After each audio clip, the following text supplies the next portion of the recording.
Good morning. Could you introduce yourself and tell us a little bit about your nonprofit origin story? Sure. Thanks for having me. And my origin story, I think, is like a lot of nonprofit professionals. I fell into the nonprofit field almost 20 years ago without even knowing that it was the nonprofit field. And so I had, literally for about a year, I had what I thought was going to be a career in college athletics. I was working at a Division I college athletic department as an athletic trainer, and decided that I wanted to get more into the broader audience of folks. And that's where I kind of literally fell into a YMCA job. Really hilarious story. I showed up to the interview in jeans and a hoodie, and really, you can't make it up. This is how it all happens, right? And just had an awesome interview, and I really loved the role, and it felt like it was so perfect for me, working in a fitness center of a Y, working with kids in a kids fitness center, brand new with curriculum and programming there. And that's how it started, December of 2006. And I had no idea what the YMCA was. I had no idea what nonprofit work was. And over the course of the next handful of years there in Springfield, Massachusetts, I got to do so much incredible work, so many cool projects, and meet so many awesome people literally all over the world. Since 2011, it's just been the thing that I want to do. And those experiences and the people that for one reason or another trusted me with those experiences is what put me on this path. And I learned a lot of really important lessons from incredible leaders that allowed me to learn, allowed me to fail, allowed me to try and iterate, and said, hey, I think we might want to do this. Do you want to help? And I just got to do so many different things. It opened my eyes to the possibilities, I think. That's fantastic. I will say, oftentimes we hear so frequently about nonprofit leadership and not getting those opportunities to try new things and everything. So I love that your story is full of experimentation and leadership that allowed you to try new things and jump in, because I think that's so required in this sector. Well, yeah. And thanks for saying that. And it really molded my leadership style. It gave credence, or it almost gave me permission to be bold, to do it alongside folks, to try and say, hey, if the communities that we're in or working with or working alongside, or these partners out there exist, and we know that there's this social challenge, let's get after it. Let's just get after it. And if we mess it up, it's not going to get any worse. So let's try a solution. Let's find some partners. Let's find some folks in the community. Let's all gather around and let's really do it. And so, that's been a big part of how I show up as a leader and as a manager, in terms of, hey, let's all share our issues. Let's all share our challenges. And it doesn't matter if it's the custodial supervisor or the admin assistant or someone in another program area. If someone's got a good idea and we can all get some momentum behind it, let's try it and see what happens. And so that's been really fun too in my career, really fun. I love that. And what is your favorite part about working in this beautiful sector? Oh, I talked about it a little bit, but there is literally no other job in the universe than being a nonprofit leader and understanding that you have almost as much creative freedom as you want to solve the biggest societal issues of entire generations. And, I don't go in and clock into an office and work in spreadsheets all day, like in finance. I go from either my desk or into an office to try to figure out solutions to challenges that are monumental and have lasted sometimes generations, and go beyond symptoms to how do we get to a root of this issue, and how do we work in and around communities with partners to solve. And the wildest thing about that, Tasha, is that if we're really doing the work in the way that I think it's meant to be done, every single day we wish that we don't have a job. Yeah. Right. And that, I think the folks that really believe that they're put in these positions to solve those great big problems, can attack those problems with bold leadership, with vision, with the opportunity to bring communities in to learn and understand, to gather from lived experience, and to work with partners to do it. Because I don't think any one organization can solve any one problem that exists. And for me, the complexity of it all is the piece that I love the most. I think that's cool. The angle you're coming at, Courtney, is so fantastic because it's one of power. Like, I think too often in nonprofit, there's a lot of feelings of powerlessness, right? Like due to often financial constraints, resource constraints, and, you know, even just staffing issues, right? You feel very powerless in it. But maybe the power comes from like truly what you are accomplishing. Because I think so often when we don't hit metrics, we put these arbitrary numbers out, or maybe they're numbers like, hey, we want to feed this many families because this is how many families need the help, right? And so the goal is often audacious. It's big. It's solving, like you noted, some of the biggest problems facing society for generations. But we're not often very good at instead like leaning into the power that we've even solved a fraction of this. That's huge. Even if we got incrementally closer every year, started building out the partnerships, building out the foundation to solve the problem, that's enormous. And I think too often, we just kind of, as a sector, highlight to what we haven't managed to accomplish versus the things we are really crushing. Yeah. Well, and because it's easy, right? Human nature is to get on a call like this and say, oh, we're so resource restricted and we can't accomplish the things that we want to do because of these restrictions. Like, human nature is to get on that, and we can commiserate on that for probably 3 days without stopping. Absolutely. All of the ways, all of the excuses that we have to not do anything. And when I say society's biggest challenges, that can be one neighborhood, one school district, one county, one state, whatever it is. Organizations that exist, of course, there's some that are in national federated models and they all kind of roll up to each other. Yeah. But for the most part, that's not the case. And so if you're solving for a challenge in your community, that's the societal issue. We're not always talking about globally. I think if we all rally around each other to understand that in spite of or regardless of those restrictions, we can solve that problem with our community and with our partners in our community, then as that cascades and as we gather momentum, I think we see a really powerful change occur. And it gives us the freedom to not play small, right? And the freedom to kind of approach challenges in a way of saying, it'd be really easy just to go on cruise control for 20 years and just provide solutions to symptoms. But where does that serve anyone? I think that's a really big, important piece of how I show up. Those are really good points. I really like that. And I do see often the innovation level and creativity is that much higher in smaller nonprofits. And they take bigger swings. The impact may look smaller because, like you're noting, it's often very local or it's hyper-focused within a specific community. But the risk-taking is higher. And maybe because they feel like they have less to lose than those huge federated nonprofits that have thousands of employees and they're functioning completely differently in how they run. And they may have had roots similar to the smaller nonprofit.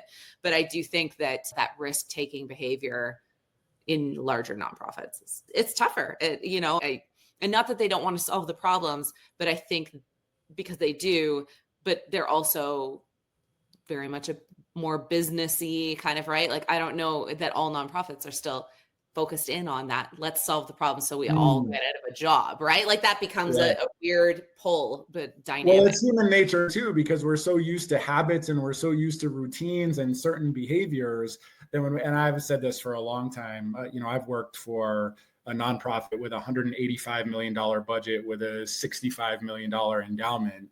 And, we say, oh, there's this pressing homelessness issue in our community. And in my head, I go like, well, we could solve that tomorrow. Yeah. We've got the support. We can convene the partners. We've got the money. And so what's stopping us? And what's stopping us sometimes is that if we solve it, we don't know what to do. We don't know what's our business case. what's our vision if we actually solve the problem? And I go like, wow, wouldn't it be cool to like get to solve another one after that? Wouldn't it be cool to be able to be a model, to say, hey, we were able to convene these partners and we pieced together, chunks of funds to be able to stop it. And I think when I look at donors and funders like Mackenzie Scott, I think that's what her money is for. Yeah. I don't think it's to go into an endowment to rip off $1 million a year in investment income. I think it's to solve problems. And I think that the smaller ones, the smaller nonprofits, understand that they're the ones that will drive the real meaningful change. Yeah, I definitely see we have a couple members at the nonprofit Hive that are really focused in, the foundations are focused in on sustainability, right? Mm-hmm.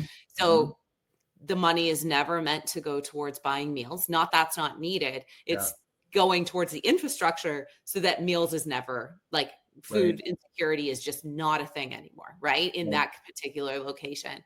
And then they're taking that model and just replicating it, often across very, countries and communities that are in Africa or South America or whatever, because in some ways those communities are willing to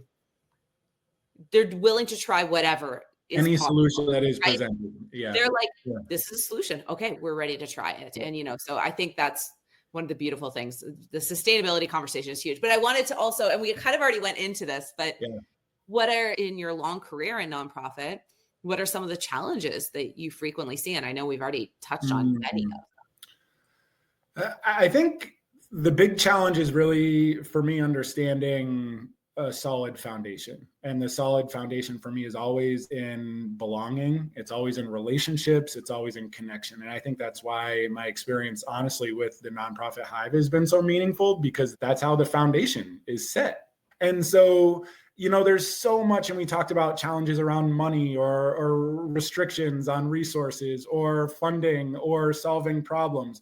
Those challenges, as long as we let them, will always exist. But if our solutions are rooted in relationships and belonging and human connection, the ability to see beyond ourselves or our mission statement and be in and active in communities with partners, that is so hard to get to, because there are so many emergencies every day. We know that there's so many things, there's so many meetings, there's so many restrictions. Slowing down to allow ourselves to foster that sense of belonging and to foster those relationships is the biggest challenge. I really believe if more nonprofit leaders spent more time in that space, it would be remarkable to see how many of those restrictions just start to go away, how many of those challenges start to go away. When you're resource constrained, and I mean, I've worked at many small businesses, volunteered with many small nonprofits. When resources are a constraint, on any kind of resource is a constraint, we become very reactive, right? The ability to be proactive often requires a little bit of space, a little bit of, like you said, that slow down, that thoughtfulness. And that's really hard to do when the needs are very pressing, and the needs in most societies worldwide have never been deeper, right? So, but I'm a huge advocate for this. Relationships, deep connection. I think community can sustain a lot of nonprofits if they leaned into their community, if they figured out how to engage with their community in more meaningful ways. I think they'd be shocked at how often people will step up to the table and they'll go, I'll take that on, right? And it goes beyond maybe a more formal volunteer structure. And we need to give people different ways to engage, because sometimes they can financially engage, sometimes it's volunteering, maybe it's social media support, who knows? But I think if we don't give people the roadmap on how to engage with us in community, they just don't do anything, not because they're not interested, because they haven't been invited to do so, I think often. Yeah, that's the challenge, right? To go back to belonging and relationships, that's the challenge for nonprofits to consider how the community engages with their work beyond their symptomatic solutions. So, like, beyond engaging as a volunteer or beyond engaging as a donor, what are the ways that people are really belong to your organization? What are the relationships that exist? What is the trust level in your community? So people know when you put out a new strategic plan or a new funding request or a new event, they know beyond a doubt that is so important that they have to show up, regardless if they have any money to give, regardless if they have any time to volunteer. They just have to show up. And that means different things for different people in different communities. But the reality of it is that's the challenge, right? Like when we're looking at solutions to these societal issues, we have to step back. We have to go into communities. We have to go at it with partners. It's the same thing with organizational challenges. When we're seeing these organizational challenges, we have to step back and build relationships and try to understand that connection and that belonging so that we can be a better organization to solve that problem. And I really do believe that spending as much time on relationships as you do innovation is really critically important to success, especially for smaller nonprofits like we were talking about earlier, especially for the smaller nonprofits that depend on community, that depend on those relationships, that depend on partnerships. Really important. Well, I mean, I'm about to lead into the discussion of you being an amazing Hive member and that you came in hot because you're incredible. But in so many ways, like that's very much, I can't be everywhere. I knew that right from day one. As much as I want to be in conversation with it's almost 1,700 people. I would love that. That was never possible. I could never scale that. And I think that's what's important about community often too, is that, you know, there's a concern, I believe, in nonprofits that, you know, of keeping some reins on it. And I don't mean that you can't have guidelines or like, hey, this is how we interact with each other. But if you keep all of the like communications only held within your nonprofit, which is why I dispersed it out to the rest of you lovely humans who make the community real, because I can't scale to 1,700 people. It's never going to happen. But you're all out there cheerleading each other on, sending a message of what community looks like for the nonprofit Hive without me having to be the only person out there, right? And the only person out there cheerleading it on. So, but nonprofit Hive, you just jumped in, Courtney or Jem, all of a sudden I saw your name everywhere and touched nonprofit stuff. And I was like, who is this? This is amazing. Yeah. What have you gotten out of being a member of the nonprofit Hive in the last couple of months? I mean, at a high level, I've gotten to talk to folks in Canada, India, the United States, in grant writing, in nonprofit leadership, in fundraising. I've gotten to learn from and like lived experiences of people literally all over the world with different objectives and different goals for being a member of the community. And you know what else I've gotten that I think is almost more impactful, and this goes beyond the nonprofit Hive? Like I've obviously gotten wonderful conversations. I've gotten to meet people that I might not have met otherwise, which is fantastic. Yeah. But it's almost given me, and I was talking about this early on in my career, this permission to be bold. It's almost given me that permission across other LinkedIn. And we were talking about this before we got on. Yeah. To go, oh, hey, I love that idea. Can we hop on a call? And like, I didn't do that as much before the nonprofit Hive. So now I find myself, if I'm scrolling LinkedIn and I see something trending, go, wow, I love that idea. And it's different than how I think about it. Can I understand more? Can I learn more? I want to know more from your experience. And I think that for me is the real power beyond the community of the nonprofit Hive. I'm already looking forward to my conversation this Thursday. And I've stayed connected to the people that I've had the conversations with. And that's been powerful. And beyond that, I think, and to our point earlier in this conversation even, it's facilitated a permission almost for me to actively seek more relationships like that in social media, which I think is probably lacking these days, right? Like it stopped the scroll and really allowed me to leverage LinkedIn as a platform for learning and connection that I probably didn't do before. I was like, wow, this is really cool. This is a whole community full of folks that are sharing ideas and experiences and relationships. And this is awesome. And let me take the learnings from this community and do more of that. That's been really awesome. That's wonderful. I love that. And I think you've highlighted on something that I think the nonprofit world social impact world is really bad about is that we're often not marketing internally to ourselves. We're not sharing our own stories to each other. We're constantly trying to externalize to the rest of the world to justify our work, to potentially encourage donations, volunteers, all of those things, which is wonderful. And that should be part of the relationship building we were discussing.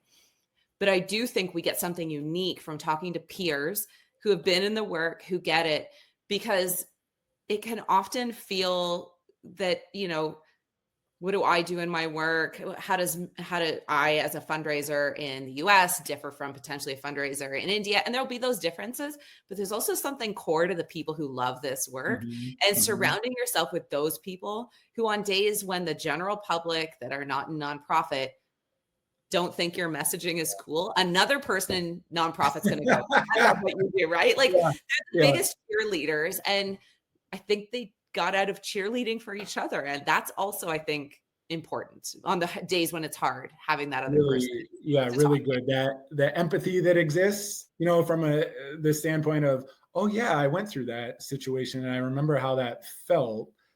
Yeah. Here's what I did. I don't know if that'll be helpful. And then you go, oh my gosh, how did I never think of it like that? Like, this opportunity in the nonprofit Hive, especially now with webinars and the LinkedIn lives, like, there's such an opportunity for that all the time that you don't get just walking around your neighborhood.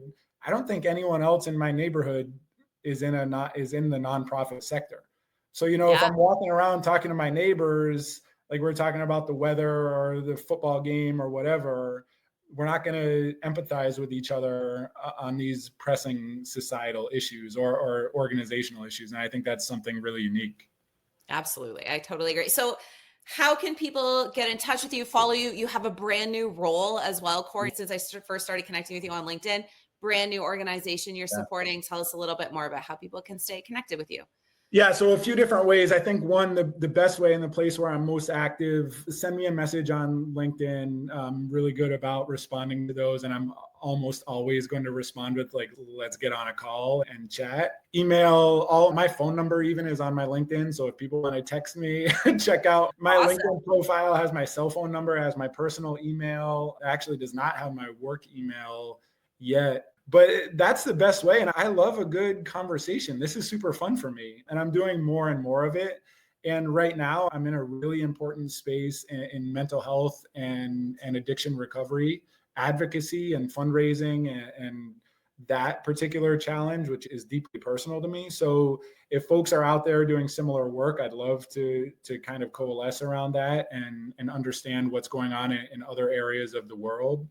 But yeah, I would say my LinkedIn profile has become the easiest way for people to connect with me. I'm better at that most of the time than I am my text messages. So I love that. I love that. I think it's fantastic and such a great guest. And this was delightful. Thank you so much for doing this with me. And thanks for all of your support. It's really been just special for me because, I had my initial core friends, believers who were like, oh yeah, I'll do this just because Tasha's doing it. But there's something special as I start to connect with people who I don't even know all the time how everyone found it, but they're in and they just bring something so special to the community. So thanks.